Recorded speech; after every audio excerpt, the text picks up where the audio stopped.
ke ama-pillars e-worship. So ke ukuthi ke lento ye-worship is not just about music or not just about, but it is a response onayo.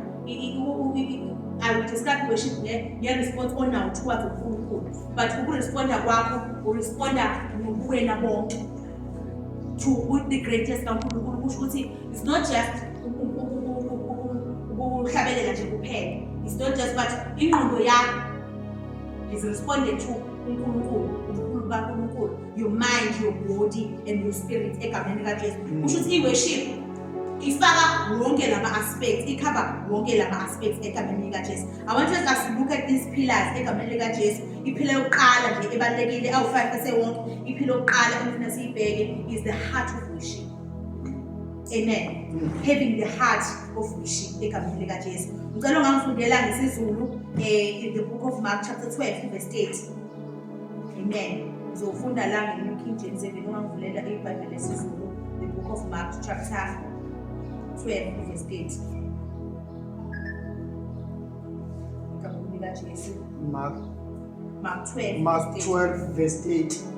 Funda kanje. Woyithanda inkosi uNkulunkulu wakho ngayo yonke inhliziyo yakho nangawo wonke umphefumulo wakho nangayo yonke ingqondo yakho nangawo onke amandla akho. Amen. Lesingisi lithi yena, and you shall love the Lord your God with all your heart, with all your soul, with all your mind, and with all your strength. This is the first commandment. Ukuthanda uNkulunkulu ngawo wonke.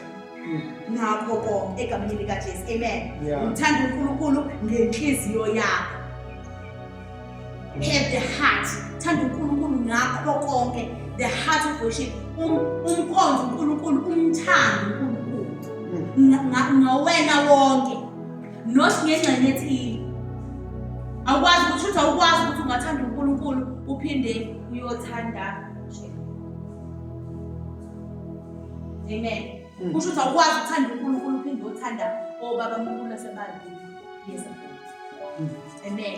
Kodwa uthanda uNkulunkulu wakho. Kusho ukuthi ayikho enye into ekufanele uyithande idlule uNkulunkulu. Yingakho uNkulunkulu iBhayibheli lithi he is a jealous God. uNkulunkulu uma kukhona into osuyithanda, uma sekubona ukuthi uthanda imali kakhulu, akanqeni ukuphuca. Ngoba usiyabona ukuthi awusathandi yena manje.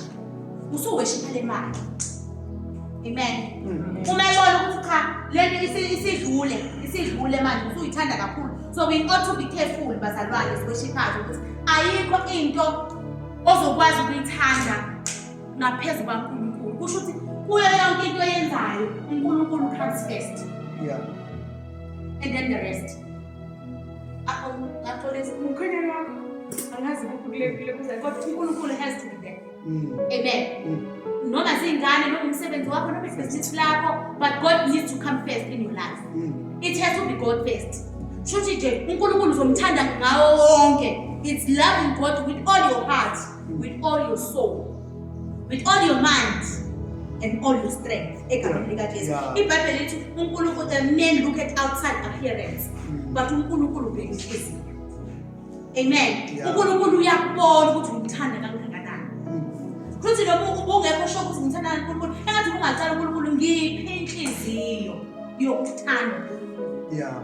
Ngoba ngikho sho ukuthi ngiloyal kangaka, but uNkulunkulu uyabona. And uzoyibona nawe ukuthi yazi uNkulunkulu uyakudwala uthando lwakho kimi.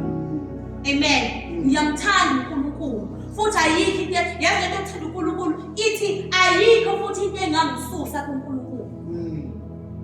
Ayikho nje isimo esingafika singisusa kuNkulunkulu. Ngisho ngaduma izulu liphathaza indlu lihlebuka phakathi ishe kube njani njani. Ngeke ngiye ukuthanda uNkulunkulu. Noma kungenzakalani noma indoda ingathi iyadivorce namhlanje. uNkulunkulu ngeke ngiye. Ngimthanda uNkulunkulu, ngiyamthanda uNkulunkulu. And ayikho into engangisusa kuNkulunkulu. So lento uma ithena umhlabelele njalo sothandana khona la khona le. This is ngibizo ngani Shuthi lento le isivumelwano sakho noNkulunkulu ukuthi mina uNkulunkulu ayikho into engangisusa kulo. Ukuthanda uNkulunkulu wena ngawo wonke. Uyathanda uNkulunkulu. Amen. Ushuthi uma umdumisa kuNkulunkulu ke enhlizweni yakho indumiso yakho kufanele ukuthi mayisuke enhlizweni. Uzoqala umthanda uNkulunkulu. Yazi ukuthi umuntu othanda uNkulunkulu akancane. Akancane ucula phela. Hayibo. Asikwazi ukuncane. Uyamthanda kahle uNkulunkulu. Hayi mina ngisho lapha uma ngothi worship ngayiculi la, ngidonsa lapha emuva. Icula. Ngoba iyasha lento ngaphakathi. Iyamthanda lo muntu. Angikwazi ukumncengela uNkulunkulu yokolo Nkosi, udumisa uNkulunkulu. Ukusho ukuthi angikwazi ukuthi ngathiwe siyacela phela kusiyathola namhlanje. Right. Every day sinanga wena. uNkulunkulu umthandayo. Hayi kule nyanga usathulile wena. Wena manje ena sekuneyinkinga enkulu. Manje ezikwenza ukuthi ungafeki. uNkulunkulu nje usho ngathi manje ke lento yakhe iphathane on i-off awukho sure ukuthi kwenzakalani yabo uNkulunkulu umdumisa ngothando. Yes. Lento isuka kuwena ngaphakathi. Futhi ibalekile bazalwane into yoku-understand iculo ohlabelelayo. Sazofika enhlobeni yeculo esiculayo. Ake sikhulume ngendaba ukuthi kwamanje uyiculo u-understand iculo oculayo. Phela mean what you say. Muthi ngiyakuthanda moyo wele. Uyamthanda na noma isazindile zakho. Uyamthanda yini? Lento ikushoyo uyayazi. Kusuka ngaphakathi na. Mean what you say. Egameni likaJesu. Be sincere in your worship. Iyazwakala futhi i-worship elayini benza umlomo. Ukuthi she doesn't mean what she's saying, he doesn't mean what he's saying. Uyacula ngoba liyatrend, bese asikwazi ukucula iculo ngoba litrend. Lezi zinto uzinkinga ka-TikTok. Ku-TikTok uyena ospeed amaculo. Sizwa ngo-TikTok ukuthi yini into ekumele siyicule. Ngiyacela bazana ukube seninayo into ye-trend ka-TikTok, siyiyekeni bazalwane. Ake nicule into evuswa umoya. Phakathi kwenu. Iliphi uma ngicula iculo akalibekele ngiseleka se-DCCI. E-DCCI. Into ese-DCCI, imessage ese-DCCI. Engilele kunina bazalwane. Ima nikhuleka nizokwazi uNkulunkulu nikuyiphi isizini. Also it's very important bazalwane ukuthi uma ngabe umfundisi eshumayela go with the vision of the house. Understand ukuthi sikuyiphi isizini njengamanje. Amanye amabandla aba no year of harvest, no year of blessing. The year of God's mercy. Our church this year is the year of God's mercy. It's very important to understand ube relevant to the season. Understand sikule season. Makuthiwa isizini lokuthi you have a season. Ithini vision of the house. Ningahlabeleni into ephambana ne vision of the house. Amen. Asikwazi ukuhlabela into ephambana ne vision of the house. So it's important as Levites you understand the direction. You need to know abantu bokuqala bafanele bakhosi nabapriest too. Abantu bokuqala they are supposed to catch the vision it's us. Before even the church catches it. So we're gonna catch it and run with the vision. Singayenzi phela umfundisi benzima. Ngokuthi umfundisi ukhuluma ngeabundance, nina nithi noma ngigqoka amanikiki ngiculela lokho sebi-abundance. Awala amanikiki ngoba siku-abundance shothi bangabe ngikhuluma ngana ngicula nge-abundance. Relevant bazalwane. We ought to be relevant. As when you stay woke.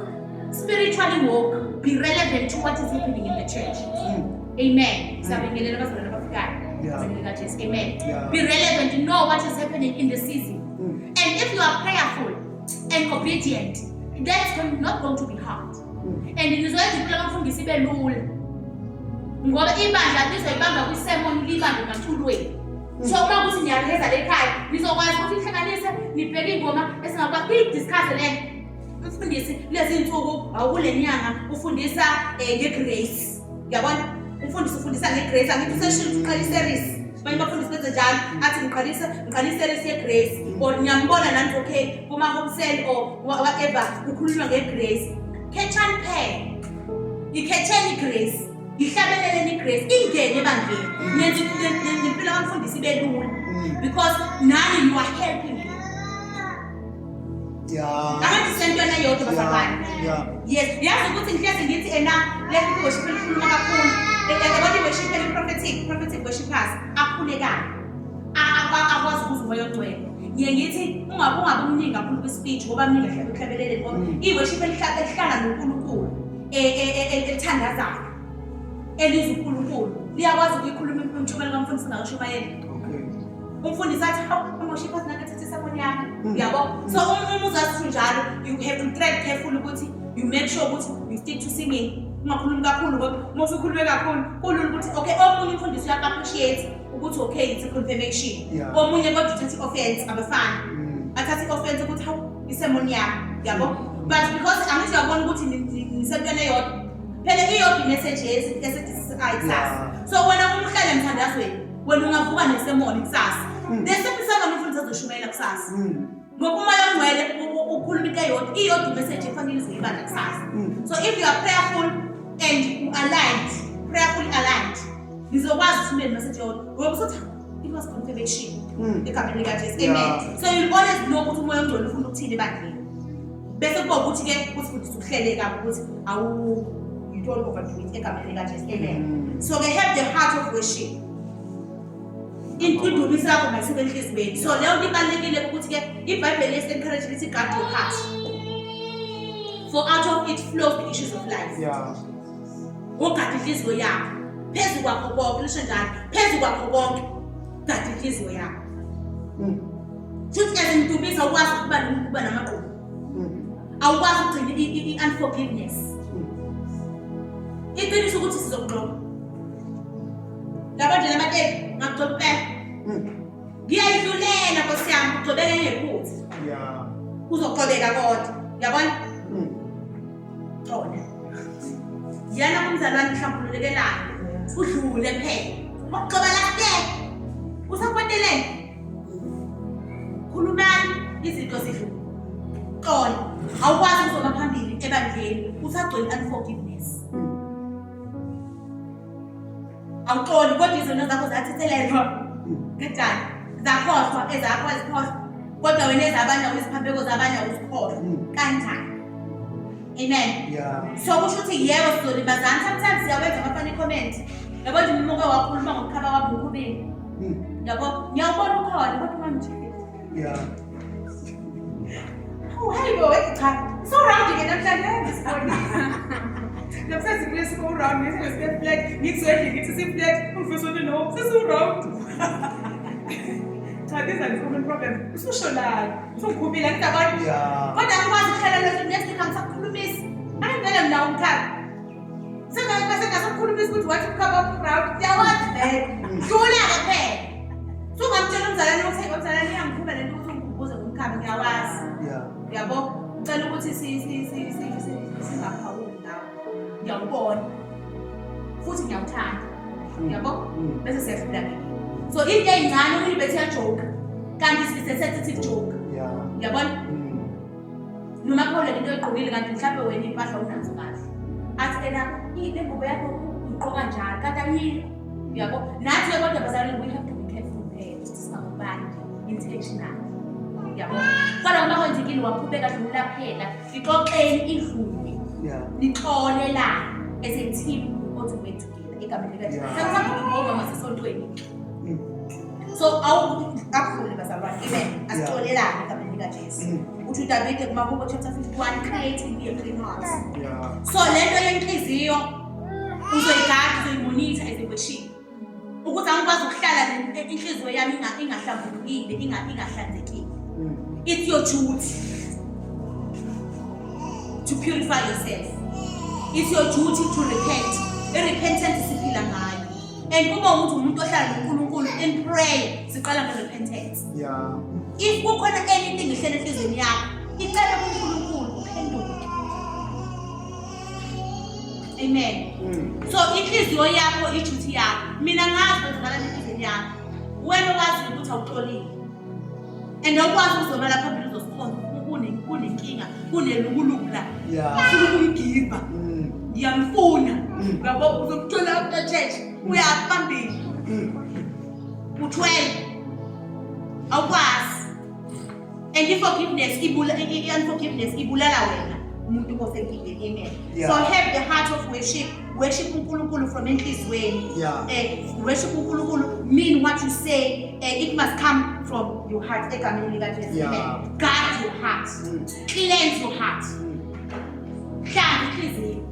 Uthi dala kimi inhliziyo ehlazekile. Uthi do not take me away from your presence. Because if you will be cast out if you're keeping unforgiveness. Egameni likaJesu. Amen. So ufuna uhlale ekhoneni likaNkulunkulu, uNkulunkulu akahlale endaweni engcolileyo. So it's your duty to make sure that you cleansing yourself. You repent, you forgive, you talk about it, you move on.